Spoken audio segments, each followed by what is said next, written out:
الحمد لله الحمد لله وحده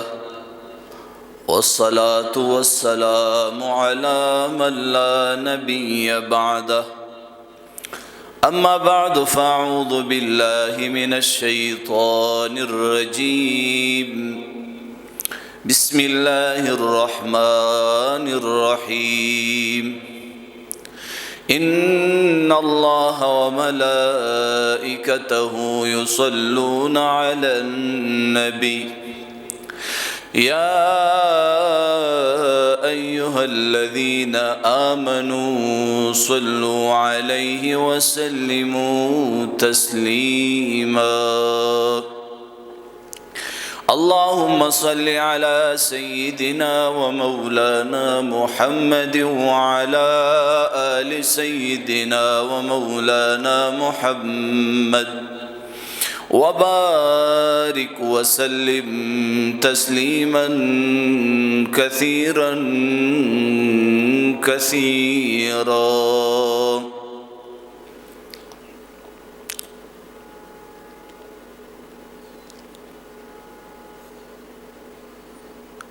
اے عاقلہ غوږ سماتا اے عاقلہ غوږ سماتا مرګې نه پرېږدي سړی خپلې رضا ته ډېرې ماتې کې مرۍ د کبرجنو ډېرې ماتې کې مرۍ د کبرجنو چې د کبره به یې نه کتل اچا ته د اجل سواره په تخت بدل راشي ناګهانه به تالا شي وایم تا ته په ژوندونې توبه وباسه اے رحمانا په ژوندونې توبه وباسه اے رحمانا چې قیامت کې شرمنده نشي الله ته ټول په مینې محبت په شوق سره یو ځل درود شریف وایه اللهم صل على سيدنا ومولانا محمد وعلى آل سيدنا ومولانا محمد وبارك وسلم تسليما كثيرا كثيرا واجب الاحترام ارباب خاصة علماء کرام طلباء عظام زماده اهل سنت والجماعت عقیدی سره تعلق لرونکو په دین مینو غیرتمندو مسلمانانو الله جل جلاله اما نواله منګو تاسو په دې دنیا کې د مختصری زندګۍ د پاره پیدا کړیو او الله جل جلاله اما نواله منګو تاسو د پاره یو قانون منتخب کړی دی او د الله رب العزت منشا ده او د الله جل جلاله بادشاہت ته او د الله جل جلاله خوخه ده اوس چې کوم بندگان دا کلمه وی چې لا اله الا الله محمد رسول الله نو دا به د الله جل جلاله د قانون د لاندې خپل زندگی تیری لا اله الا الله محمد رسول الله په دې کلمه کې د الله احکامات او د جناب محمد رسول الله مبارکي طریقې منګو تاسو طرف ته متوجه شو کاغه ناری ندی که زنان دی که معشومان دی که سپینگیری دی که نوجوانان دی که اری اهدی والد نو هغه به د دې کلمې د لاندې خپل زندگی تیری نو دا به کامیاب او داسې به کامیابی چې په دنیا کې به کامیابی او الله رب العزت فرمایي چې کله د آخرت سفر په د باندې شروع کیږي نو په هغه سفر کې هم دا کامیابی او هغه کامیابی دل هغه همیشه دی او د دنیا کامیابی دل او ناکامی دل دا عارضی دی د دنیا د ژوند پسې رستا مرګ دی د دنیا خوشحالو پسې رسته غمونه دي، د دنیا دی نعمتونو پسې رسته زوال دی. زما محترمو هغه سړی وګټله بس چا چې د مرګ د پاره تیاری وکړو.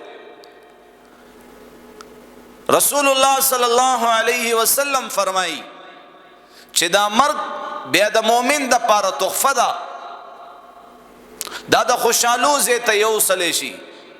دا همیشه د پاره مزو طرف ته، نعمتونو طرف ته، آرام طرف ته لاړ شي. او د دنیا دا ژوند دا به مسلمانان د یو قیدی، د یو مسافر، د یو لاروی غونته کې تیری. نو مسافر او لاروی او دغه شان قیدی هغې ته زما محترمو هر سهولت موجود نه وي، بس صرف دومره سامان ورسره چې د زندگی پې بسر کی. هر سهولت د سره نه، مسافر سره هر سهولت نه. اوس موږ او تاسو هم سوچ وکړو چې موږ او تاسو په دې دنیا کې ټول په ټوله باندې مسافري،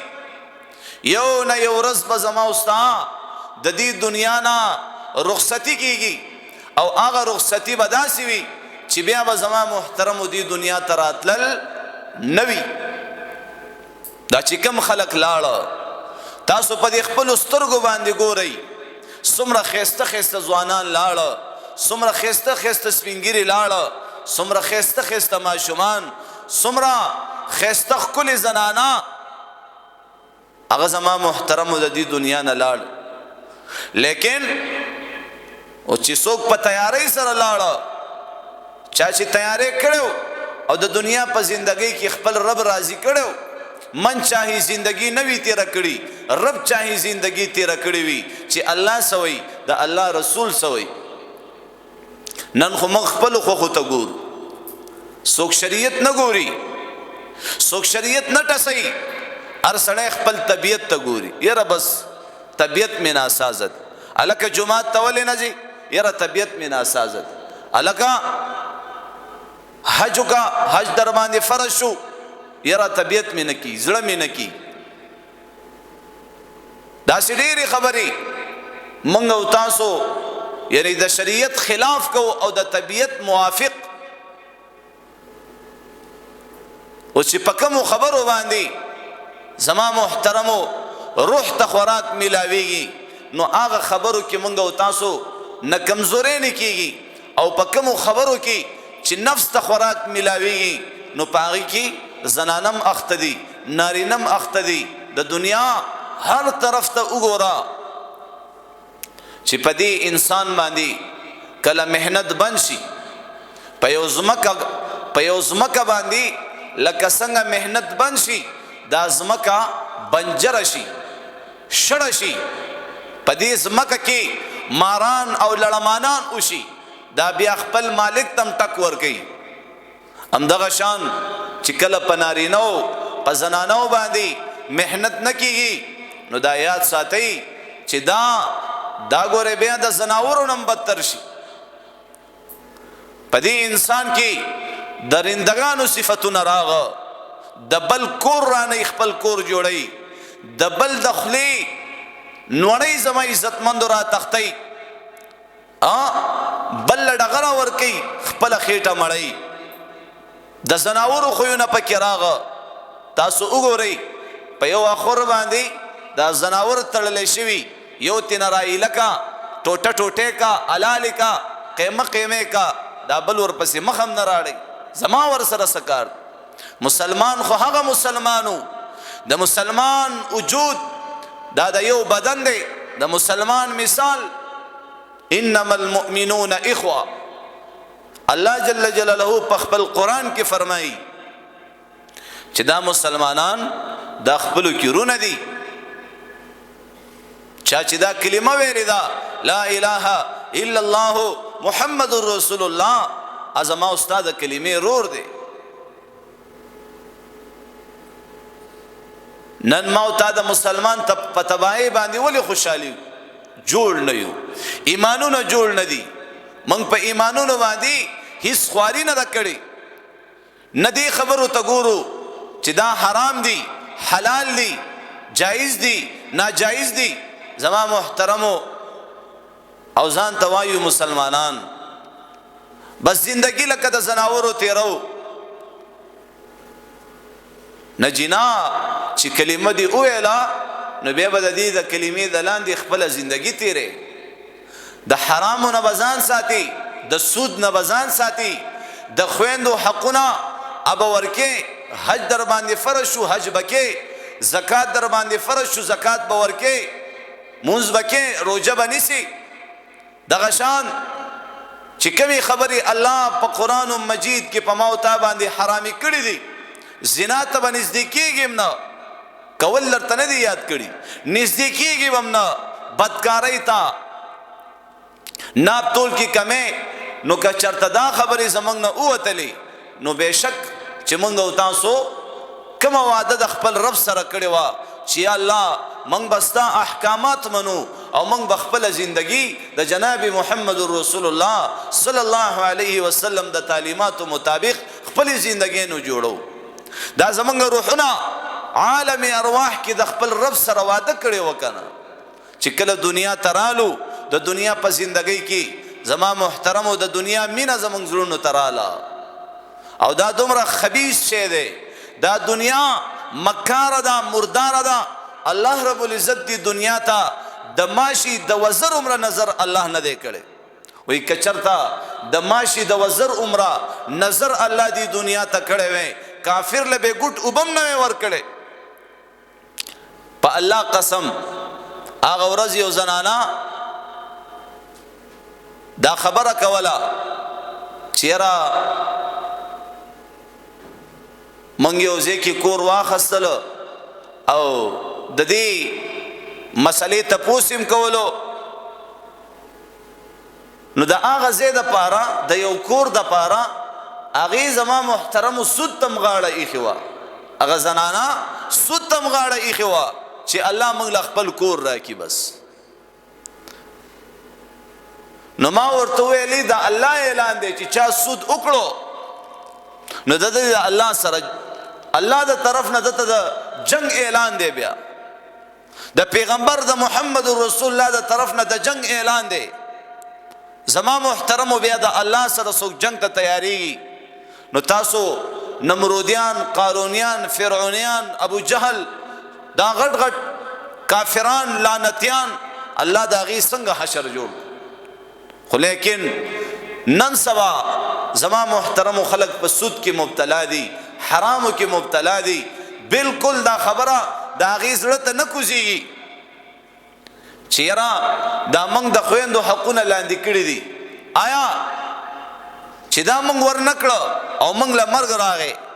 زمونږ به سهال وي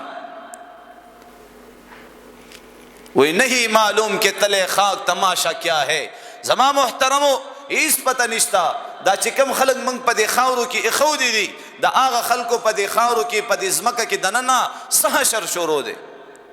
یو بزرگ پا یو لارا تیریگی پا یو قبرستان واندی نو تپوس کے اے قبرستان والاو ستاسو سحال لے وی سم دا حال تپوس کے و شکل دی راوڑی بے بدر تپتو لگی شکلا موتا تا مرگ راگے زما محترمو پر ربی کا بقسم په خاورو کی خوستو بیا بتانه تپوس کیږي چې تا د خويندو حقونه ورکړي دي کنه دي ورکړي تا باندې حج فرض شو تا حج کړي دي کنه دي کړي تا زکات ورکړي دي کنه دي ورکړي تا 5 وخت مونږ کړي دي د چا د پاره دي کړي دي ها روزه دي نیولې دا د دې ټولو خبرو الله به تپوس کوي بیا به د دې پته لګي چې دا عمل خود کړي دي دا عمل د چا د پاره کړي دا سخت خبرې دي دا صد گپ شپ خبرې نه دي خامخا زمونږ استاد سو د نیکو اعمالو زما عزتمندو د خرابولو د پاره شیطان قسمه قسمه حمله کوي په موتا باندې څنګه حمله کوي ځان خودنی پکې ونشي مړه سخوان دیو زمونږ د پلان کې اجي سي براغله اغي څومره لوی خیراتو کو زمونږ اجي سي براغه مونږ ډول خیراتو نو دا ټول زما عزتمندو مقابلې دي او دا سین له او زما عزتمندو د یو بل سره ځان برابر ولي په دې باندې په ایمان او اجر او ثواب ملاوي په دې خو ثواب نه ملاوي ثواب پس ملاویږي چې یو عمل وشي د الله د پاره وشي چې الله معنا پدې باندې راضي شي. نو د الله پنيز باندې د غرونو برابر اعمال او زما عزتمندو بل طرف ته یو کجوره چې د الله د رضا د پاره ورکړل شي، اخلاص وي پکې. الله پاک فرمایي چې هغه سره زر چې د غرونو برابر دي او ریاکاری سره چا ورکړي باغی باندې ماته هیڅ پروا نشته، او دغه کجوره چې د الله د رضا د پاره ورکړي دا. زما محترمو په دې ټولو خبرو باندې نن خلک پوهیږي، خو لیکن بیا عمل نه کوي. دا د ابراهیم رحمت الله علیه پلار ادهم رحمت الله علیه تیر جمعه کې ما دا هغه بزرګي بیان کړه، دا هغه تقوا پرهیزګاری بیان کړه. زما محترمو ادهم رحمت الله علیه چې کوم د ابراهیم بن ادهم رحمت الله علیه تاسو به دا نوم اوریدلې، دومره خیال به کولو د هرې خبرې. داسې یو سین ته ناستې او دس کوي. زما عزتمندو په دې سین کې ادهم رحمت الله علیه ګوري چې یو سیو را روان دی. هغه سیو ادهم رحمت الله علیه را واخستو او وی خوړو. بعد کې ور سره احساس وشو چې را دا سیو داغو د پلانکی باغچې نه چې کم دی دا د سین ترا پریوته دی او دا سیو خو ما به اجازه ته وخوړو، دا خو ما یو ناجایز کار وکړو. اوس منګو تاسو می کنه وښ منګو تاسو می او دا هغه خلکو تقوا او پرهیزګاری مو ګورا. نو لاړې او زما عزتمندو هغه باغچې ته ځان ورسولو، دروازه وهلا یو جنې راووته، ورته وی دا باغ د چا دی؟ وی دا یو زنانه دی. وی زنانه چرته ده؟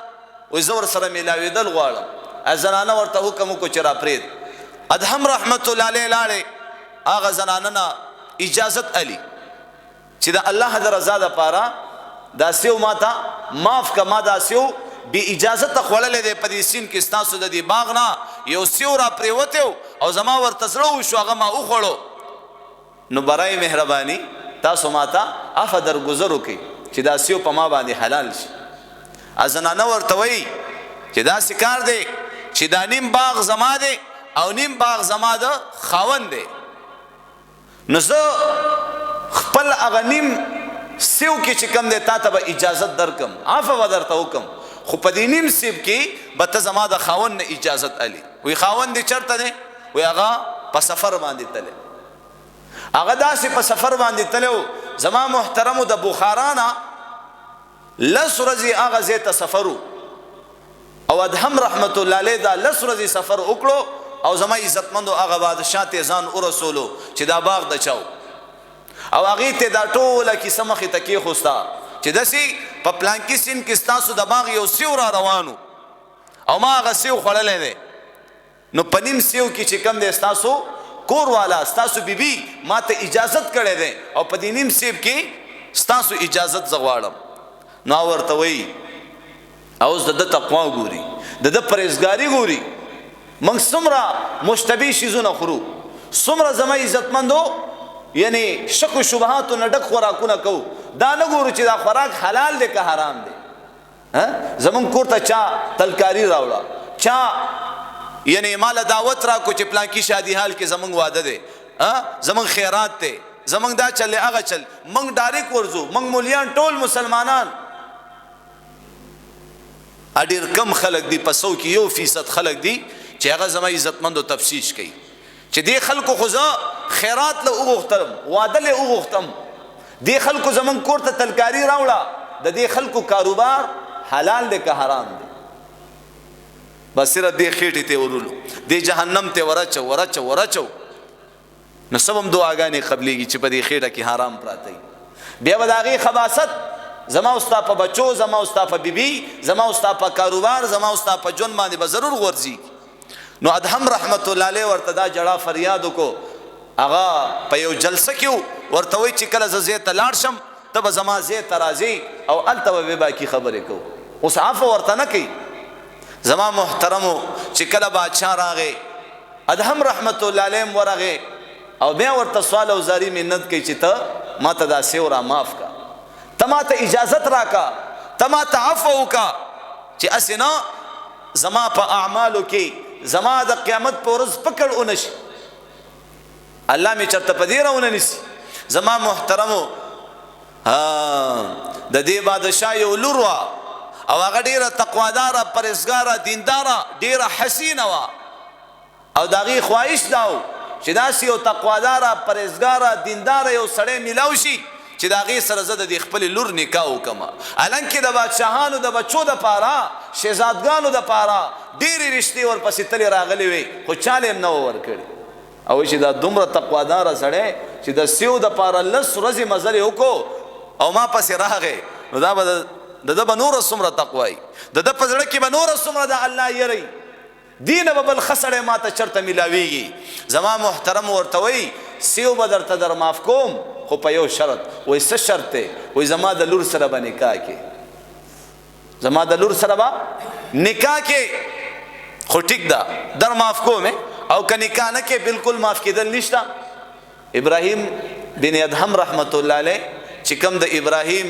رحمت الله علیه پلار ادهم رحمت الله علیه دا د پلار واقع زتا ته بیانو د پلار ادهم رحمت الله علیه زما محترمو د ډیر انکار نه بعد اخره کې غاړه کې خوسته شي بس ټیک ده زبستا د لور سره نکاح وک زما محترمو نکاح وشولا خو لیکن دا سیوی ورته معاف کړي نه دی بیا دا د هم رحمت الله علیه د خپل بیبي ته نه نږدې کیږي او د شپې او د سکو مصلیخ ورکړه الله اکبر تاسو په الله یقینو کې تر سحر پورې الله ته پمانځ باندې ولاړ دویما شپه چراغه په دویما شپه او د سکو هم دغه شان مصلیخ ورکړه والله ته ولاړ دریما سلورما پنځما شپږما وما شپه زما محترم وزار او قطار سره جاړي هغه بیبي په منډه منډه لاړه پلار ته دا خبره مخه تکړه چا خو هغه زارو قطار سره جاړي دا سی ورته معاف کا هغه ادهم رحمت الله علیه را وغوښتو ورته وی تر کوم پوری تا د خپل بیبي سره صحبت نه وی کړي تا ته زدا سی نه در معاف کو هغه خپل بیبي ته نږدې شوم نو ګوره زه تاسو ته خبره سکوم چې اول زما استاد خېټه ته حرام راغ بیا چې کوم نطفه استاد کور والا رحم تزي الله اکبر داغي اثر به استا په نسلونو باندې داغي اثر به استا په بچو کې راخکار کیږي زما محترمو دی وجنا ادهم رحمت الله علیه خپل بیبي ته نه نږدې کېدو صحبت نه کولو تر څو پورې ماته دا سیورا معاف کړي نه ز خپل بیبي ته نه نږدې کېږم زما محترمو خو چې کله ورته دا شرط ولګولو چې تر څو تا د خپل بیبي سره صحبت نه وی کړي معاف کېدل نشته مجبورن هغه غریب راغی او زما عزتمندو د خپل بیبي سره صحبت وکړو او چې کله صحبت وکړو غسل وکړو داغه نه بعد او به زما عزتمندو مصالح ورکړه او الله ته جاړي جاړي جاړي او پدې جڑا جڑا کیو کری کوي ان لله و انا الیه راجعون چې خلق رانه چې وکتل ادهم رحمت الله علیه بدن نساوت وفات شو دومره یاروا او تاسو پته شته چې خزا بیبي زما محترمو د اولاد بیمار وا کور والای د حمل بیمار وا حمل ټهرا شو او په الله قسم چې الله جل جلاله هغه شپه کې دومره برکت واچولو چې الله رب العزت یو بچي ورکو او زما عزتمندو هغه بچینه الله د زمانه ابراهیم بن ادهم رحمت الله علیه جو د پاک نطفه پاک اثر وی چې تیر جمعه ما تاسو ته ویلي چې دی بیا یعنی لګی ډېری نافرمانی وکړي لګی ډېری نافرمانی په ځواني کې وکړي وجه سوا د نکد طرف نه باچاهت پاتې شو ولی چې زوم خو وفات شو چې زوم وفات شو دا غیبل سکونه امدغه زما عزتمند وسیتا باچاهت پاتې شو چې په ځواني کې انسان ته باچاهت ملاو شي لاس له پیسې راشي او ځواني وي او فراغت هم وي انسان د الله په نافرمانیو کې ولګي نو هغه یو ورځ کور ته راغی دا ابراهیم بن ادهم رحمت الله علیه چې کور ته راغی چې وی قتل د دې په بستر باندې زما عزتمند یو وینځ پراته ده د باچاهت هغه تخ باندې وینځ پرته ده نو دا ډیر زیات اوټ شو لکه څنګه خان او نواب او د یو سیټ په کرسي باندې تناستي یو زما غونته کې او ستا غونته کې یو فقیر نو هغه وایي چې تا ته پته شته دا ځای د چا دی ته د چا په ځای ناست دی نو هغه چې راغی چې دا وینځ یې وکتله نو ډېر یو تکبر او یو غرور او یو لوی په زړه کې راغی چې وینځ یې دومره جرأت وکړو چې زما په تخت باندې لګېده او زما په بستره کې پرته ده چوکۍ راواخیسته دا وینځ یې ښه ووهله نو د وینځ اول وژړل بیا یې وخندل دا ابراهیم بن ادهم رحمت الله علیه اوس الله رب العزت د راس او زما عزتمندو خپل ځان ته نږدې کولو د بزرګۍ او زما عزتمندو د قبولیت فیصله الله راولېږله اوس د ده زړه بدلی د زړه بدلی د پاکې نطفې پاک اثر وي چې څومره هم خراب شي الله رب العزت پر راس باندې برابروي نو هغه وینځه ورته اول وژړل بیا وخندل نو ابراهیم بن ادهم رحمت الله علیه ته تپوس کوي وی اول دی وژړل بیا دی وخندل دا ولي وی دا اومې جړل ځکه چې او دی وهلم خوږه شولم او دی والم دی وهلو د لاسه زه خوږه شوم بدن ته تکلیف میلاو شو په دې مې وژړل وی دا او دی خندل ولي وی ځکه مې وخندل ما ویلې چې زه لږ ساعت دپاره په دې فوم کې او ستا په دې تخت باندې سملاستم او تا دومره وهل راکه ته پکې ټول عمر پروت یې تاله به الله څومره وهل درکوي تا پکې ټول عمر د الله نافرمانی د الله جل جلاله نعمتونه استعمالې او دا خبره په زړه ولګېده چې په زړه یې ولګېده زما عزتمندو بادشاهت یې پرېښوست او فقیري ملنګي هغه یو ځنګل ته لاړې او هغه ځنګل کې د الله رب العزت بندګي شروع کړو نو تیر جمعه کې ما تاسو ته انور ټوله واقعه بیان کړه چې بیا دا وزرا دا ټول کمیټي کې ناستا چې بادشاہ خو بادشاہت پرېښی دی هغه راضي کول پکار دي هغې له چې لاړې او ورته وایي ځه اصل بادشاہت خو ما ته اوس میلاو شو موږ بادشاہت موږ عزت موږ خوشحالي په پیسو کې ګورو قسم په رب العالمین په دې کې عزت نشته پیسو کې عزت نشته په کپړو کې عزت نشته په بنگلو کې عزت نشته په گاڑو کې عزت خوشحالي نشته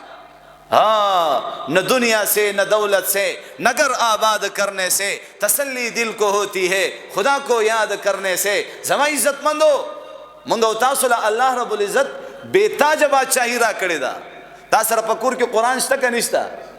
تا سره پکور کې او 10 د پاره لوټه شته که نشته مصلی شته که نشته الله اکبر تا په دې څه وکړو اوسه پورې اجاڼئ په کورونو کې زنانو تاسو خو خپل خاوند ټارګټ کړئ چې په کور کې وړه ختم شو چینی ختم شو غوړي ختم شو خاوند به راضي دي او د الله در زما عزتمندو ابراهیم بن ادهم رحمت الله علیه ورته فرمایي چې اصل بادشاہت خو مال الله اوس راک اوبه څه بادشاہتي وی دا څنګه یو ستنې راواغسته اوبو ته وغورځوله ورته وایي ځئ تاسو تکړه شئ دا ستنه مال راکړي د دنیا ستړې وکړلې هغه ستنې را پیدا نه کړه ابراهیم بن ادهم رحمت الله علیه ورته وایي ګورئ اوس حکم یې وکړو چې زما هغه ستنه پکار ده کومه ستنه چې ما اوبو ته هر مۍ په خپلو خولو کې د سرو زرو ستنې نیولې وې او داسې بره راوړل ټولې دنیا تماشه وکړه چې اصل بادشاهت خو دې ته وایي میان یم خبره مني زما محترمو ورته وایي نه دا ستنې زما نه دي پکار هغه ستنه ما چې کومه در اخره کې یو مۍ راغی هغه ستنې په خوله کې نیولې واوړی اصل بادشاهت رونو دا دی دا په مونځ او دس سره به ملاویږي دا د قرآن مجید په تلاوت سره به ملاویږي امام احمد بن حنبل رحمت الله علیه یو کم سلزل د الله جل جلاله دیدار په خوب کې کړی دی یو کم سلزل او هغه قسم کوي چې ما ته د الله دیدار بار بار بار بار بار بار ملاویدو وای دا د قرآن مجید د برکت نه الله رب العزت دیدار ملاو شو دا د قرآن برکتو وای چې کله په اخري ځل سلام زل د الله دیدار وشو وای ما د الله نه تپوس وکړو چې یا الله یو بنده تا ته در نږدې کېږي په کوم عمل یو بنده ته ځان ته ډېر نږدې کې په کوم عمل الله رب العزت ورته وفرمایل د قرآن مجید په تلاوت باندې بنده که ما ته ځان را نږدې کول غواړي چې زه الله ته ډېر نږدې یم کنه زه الله ته ډېر نږدې یم الله ته ډېر محبوب یم نو د قرآن مجید تلاوت اوس تاسو سوچو کې خیر خپلو کې ډېرو به شوي ورځ به شوي هغې به قرآن له ګوتې نه وړي ډېرو به 2 ورځې هفته میاشت کال داسې ده که نه ایسې دا قرآن صلی الله را لېږلی چې دا بس پروت وي صرف بقاریان امیر صاحبان او چې څوک پې پوهېږي هغه به وایي نه د دې به د قیامت په ورځ الله تپوس کوي چې تاسو په پیسو باندې او دغه شان په کورونو باندې په ذمہ دارۍ باندې او دغه شان د دنیا یو حاجي صاحب صرف دا خبره کوي قرآن نه ورځي خو احساس ورسره لګېدلی چې په دې قرآن باندې ځان پوهه کم او که نه پوهېږم خو چې زما ربط د دې قرآن سره وي قرآن به راواخیستو او زما عزتمندو څه به ویلې وایي یا الله دا دې م رښتیا ویلي دا دې م رښتیا ویلي ناز به او دا خبره به یې کوله او داسې په دې آیاتونو به یې ګوته ګرځوله وایي یا الله دا دې م رښتیا ویلي او هغه حاجي صاحب چې کله وفات شو په الله قسم چې څنګه یې ښخ کو د قبر نه د مشق و انبرو خوشبو راغله وی امانت بدل حد په مینس کې پروت وي که چا ځان کو امانت په دې دنیا نن من کلمه ویلې ده ایمان را سره دی خو زما عزتمندو ایمان کلمه موت ته د ډېرو خبرو نه منې کوي که چېرته موت ته نه منې کېږو دا ایمان نه دی دا ستا مسلماني نه ده ته ځان ته مؤمن مه وایه اکثر وی کنه وی منځ منې کوي انسان د بې حیایۍ نه او نارواو کارونو نه اوس موږ منې کېږو منگ سمرا پا اوتو بوتو کی اختی منگ سمرا دا اللہ نافرمانے نے کہو سمرا یو مسلمان چی بات کی یعنی ایمان راوڑو او مسلمان شو خو چی کل مسلمان شو صحابی جوڑ شو ہر ٹیم بدا سی غمجن ناستو پریشان بناستو خفا بناستو پیغمبر علیہ السلام تینا تپوس کی ہر ٹیم خفای پریشانی ولی و یا رسول اللہ یو سنگین جرم میں کرے کنا یو سنگین گناہ میں پا زمان جاہلیت کی کڑی دا او اس میں ملامت کئی اس میں خفا کئی اس میں جڑی اس گناہ دی کڑی دا و یا رسول اللہ منگ حق خلقی کنا چی منگ بخپلی لوریانی جوندی خخولی منگ با خپلی لوریانی جوندی خخولی و یو رز زپا سفر باندی تلم و زمان کور والا دا اولاد بیمار ہوا او زمان محترمو وای زه چې واپس د سفر نه راغم چې مې وکتل وای زما د کور والا په غېږه کې یو وړه ماشومه ده جینۍ یو وړه ماشومه ده وای ما ترې تپوس وکړو دا څوک دي وای زنانه ته خو پته وه چې دا ظالمان یې ښخوي دا ظالمان یې فورا وژني نو ورته وایي چې یاره دا خو د دې ګاونډیانو ماشومه ده دا د دې ګاونډیانو ماشومه ده موږ کرې رالیږلې ده چې تاسو یې لږ پرورش وکړئ وایي ښه ده صحیح ده بس بے سغه غوګو نکو زما محترمو دا ماشومه ډیره ښایسته وه ناز او ادا ډیر ښایست الله دې ماشومې ته وړې وړې خبرې به کولې او خپل پلار ته به داسې ښایسته مینې محبت آواز کولو بابا جانا کله به ورته چپړې سمولې د پلار دې ماشومې سره مینه محبت چېرې دا خو د دې ګاونډیانو ماشومه ده زمانې جاهلیت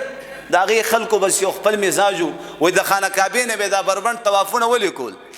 ګوره ها دومره جاهل او جاهل مرکب او الحمدلله چې کله ایمان راوړو کله کلمه طیبه ویلا بیا په 22 لاکھ مربع میل باندې حکمرانی کوي داسې الله ذهنونه جوړ کو سکی وای دا بربند طوافونه موږ زکه کو چې په دې کپړو کې موږ ډیر ګناهونه کړي نو یو هغه کپړو کې ګناهونه کړي او دې کپړو سره چې کم دي د خانه کعبې نه تاویږو نو د دې نه بربند خدای چې تاویږو دومره جاهلو وای دا لور دا به ولې خخوله دا به یو غیرت ګڼلو چې ها زما لور به یو بل ته به ودیږي اوس پوه شئ زما لور به او بل ته به ودیږي دا خبره نه شو برداشت کول خو به هر حال وخت مختصر دی زما محترم دا ماشومه لویدله غټېدله او د پلار د خپل د لور سره مینه محبت خو ده ته پته نشته چې دا زما خپل لور ده خو چې کله د بیبي وکتل چې دا خو د خپل لور سره ډیره مینه کوي محبت کوي که اوس ورته ویم چې دا ستا لور ده نو کیدای شي څه ونه وایي بیا کیدای شي څه ونه وایي زما محترمو خپل خاوند ته وایي دا پیژنې وایي نه که نه وایي دا ستا خپله ذاتي لور ده او چې کله واورېدل بس خپل هغه ګمنډ هغه زما عزتمندو هغه درندګي هغه ظلم هغه تیاره هغه بیا راوچته شوه دننه ښه ورته وایي دا ستا خپله لور ده د بس روزانه دغه تحریک او منصوبې جوړولې نن او سبا زما محترمو یو ورځ داسې را جوړه شوه چې دې ښځې ته وایي دا لور مې ښایسته پاکه کا سینګارې کا او داسې چکر لی بوزمه خو عربو خلک ډېر حساسو د خاوند د خبرې نه هغې ته د وینې بی راغی چې دې خبره کې سنا سوی دال میں کچھ کالا کالا ہے. زما محترمو خو هغه بیبي د خپل خاوند حکم هغه ماشومې سنگاره کا پاکه صفای کړه خېسته کړه خاوند ته ور حواله کړه او خاوند ته دا خبر وکړه چې ګوره یاد ساته دا زما امانت ته دا لور دا زما امانت ته او زما امانت ضایع نه کی زما امانت ضایع نه کی. بس هغه خاوند چې کم دی هغه ماشوم ځان سره واخستله دا خپل لوري واخستله او زما عزتمند لاره کې دا لوري وړي وړي خبرې خپل بابا جان ته کوي. الله اکبر. د مینې محبت خبرې کوي. هغه حسینه هغه نیازبینه لور په ناز او ادا سره رالوی کړله او زما محترمو په دې نیازبینه جواب باندې خپل پلار ته आवाज کوي بابا جانا بابا جانا خوږی خوږی خبرې کوي. دوه لارې مخې ته رالي. یو لار زما عزتمندو داسې یعنی آبادی طرف ته وا یو لار داسي زنګل او دیهات او داسي شړګاوه په هغه شړګاو زنګل طرف ته دالور ځان سره بوتلله او په الله قسم اوس دا واقعي چاته بیانې دا محمد رسول الله صلی الله علیه وسلم لګی دی د دا واقع اوري او پیغمبر علیه السلام داسې ناسته و یا رسول الله بیا مې داسي یو زنګل طرف ته بوتله چې الته مې وکتل یو ډیر جوور کویو یو داسې جوور کویو چې انسان به هغه کوی ته داسې وکتل نو یره به پیراله وی به یریدو دومره جوور کویو او یا رسول الله هغه لور مې د خپونه ونیول او داسې مې الټا هغه کوی ته ورغوزاره کړه. یا رسول الله هغه لور مې د خپونه ونیوله او داسې الټه مې کوی ته ورغوزاره کړه او د لور چغې مې اورېدې او आवाज کوي ای بابا جانا زما مور تا ته هم ویلي چې دا زما امانت ته زما امانت ضایع نه کړي دا زما امانت ته زما امانت ضایع نه کړي. زما محترمو و یا رسول الله تر هغه پورې ولاړم چې تر کومه پورې زما د لور هغه چغې بندې شوې نه وي خو چې کله چغې بندې شوې بیا را روان شو چې کله پیغمبر علیه الصلاۃ والسلام سترګې مبارکې راوچتې کړلې د سترګو مبارکو نه داسې ډکې ډکې اوښکې روانې دي داسې ډکې ډکې اوښکې روانې دي. هی هی هی هی زما محترمو نن موږ او تاسو کې دا نرمي راله دا د ایمان برکت دی. دا چې نن موږ او تاسو زنانو له عزت ورکړو دا د ایمان او د اسلام او د کلمې طیبې برکت دی. الله رسول ورته فرمایي که چرته ما ته الله د سزا حکم را کړی وی ما ته الله د سزا اختیار را کړی وی ما تعالی په دنیا کې عبرتناکه سزا درکوله. زما محترمو نن الحمدلله هغه فضا ختم شو که ختم نشو هغه فضا ختم شوله چې نن الحمدلله زمونږ زنانه د کور میرمنې جوړې شوې. اوس تاسو ته زویم تاسو له الله مین لوریانې درکړي دي لوریانې الله درکړي دي. قسم د الله په ذات باندې په دې لور باندې شکر وباسه. وای د کم ښځې او خاوند چې اولنې اولاد لور پیدا شي وای دا بختوره جوړي ده دا بختوره جوړي ده. او زما محترمو دا لور دا به د قیامت په ورځ زما استاد لپاره شفاعت کوي. دا لور دا به د قیامت په ورځ هغه یو کس پشمار باندې هر کال به لور پیدا کېدا او په آخري ځل باندې ښځې ته ویلې که دې کال لور راوړه که نه وایي وژنه مه دي اولمه دي. دا خلک شته که نشته واپس هغه زمانې جاهلیت طرف ته خبرې روانې که دې کال لور راوړه نو دا اختیار خو د الله اختیار چاته وغواړي نارینه اولاد ورکي چاته وغواړي زنانه اولاد ورکي چاته وغواړي یوم نه ورکي دا الله نه څوک تپوس کولی شي نو دا د الله ورکړه وه. نو زما محترمو دا خبرې خو ښځې ته وکړه که دې کال د لور پیدا شو علمه دی نو دا خبرې کولې نه بعد اوده شو چې کله اوده شو مختصر ویم دا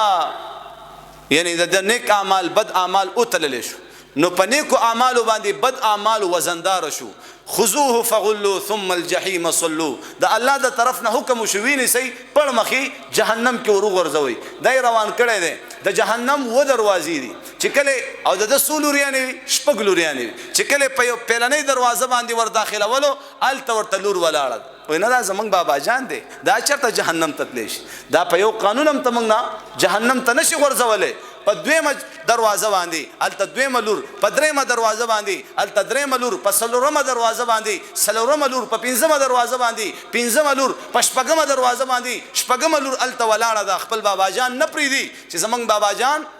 جهنم ته فرشتي ورغول خو چې کله په اوومه دروازه باندې وروستو نو خو خالی پرته وه په دې کې را پاسېد چې څنګه را پاسېدو ځان ته وکتل دا خو چې کټ کې پروت یم و یا الله اوومه لور هم راکړه سوی و یا الله اوومه لور هم راکړه زما عزتمندو انشاءالله العزیز د دې خپلو بچو نیک او صحیح تربیت به کوو چې انشاءالله زما استاد دا لور دا خور دا د بل کور ته ودیږي چې دا د بل کور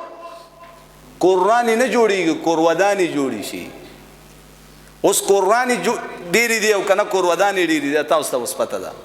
دا وجه څه ده دا کورانی ولې جوړی شوی د پلار په کور کې د دې ماشومې صحیح تربیت ونه شو د پلار په کور کې د دې ماشومې صحیح ذهن سازي ونه شوله زما عزتمندو پلار او مور لور واده کی او بیا هم د هغه لور هغه توجه خپل کور ته ساتي دا ورته نه وایي چې بچیا اوس تا هغه کور شو ستا زمونږ سره اوس دومره واسطه پاتې نه شوله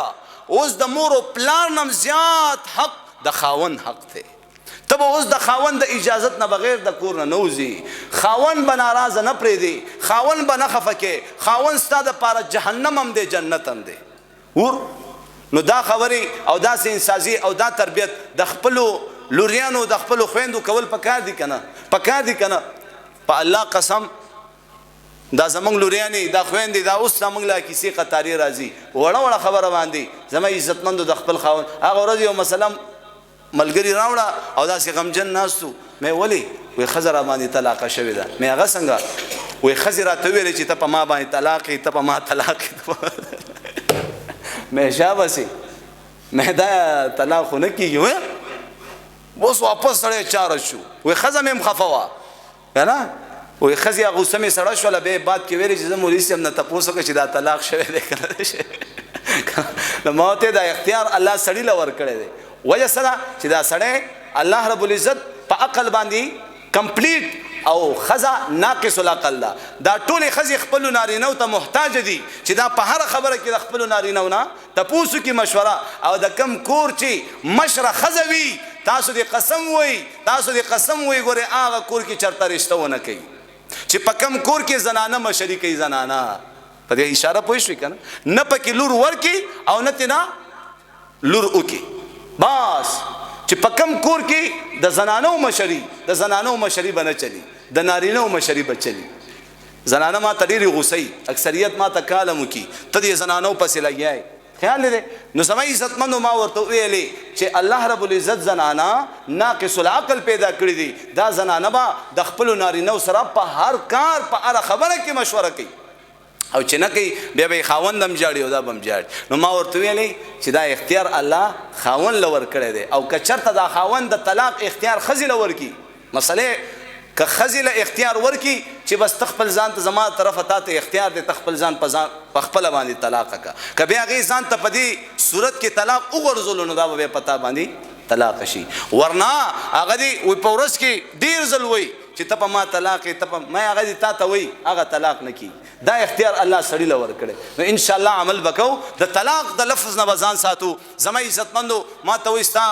ډېر څلوېښت بیانات ما سره په موبایل کې پراته دي وایي الحمدلله د هغې د برکت هم زموږ زنانه لږې ډېرې سیده شولې نو ما ورته ویلې چې د طلاق خبره مخې ته راځي نو د هغې نه مخکې څه ډېرې خبرې دي چې هغه خبرې اول کراس کا چې هغې سره ښځه سمه نه شوه بیا طلاق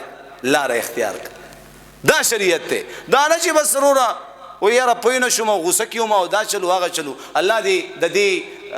خبیث عمل چې الله رب العزت ته یعنی ناخوښه دی جایز دی خو الله ته ناخوښه دی زما عزتمندو الله دې د څونه مسلمانانو کورونه وران دي د خپلو بیبیانو سره یعنی کورونه جوړ نه دي جنگ جګړې دي بې اتفاقۍ نه دي او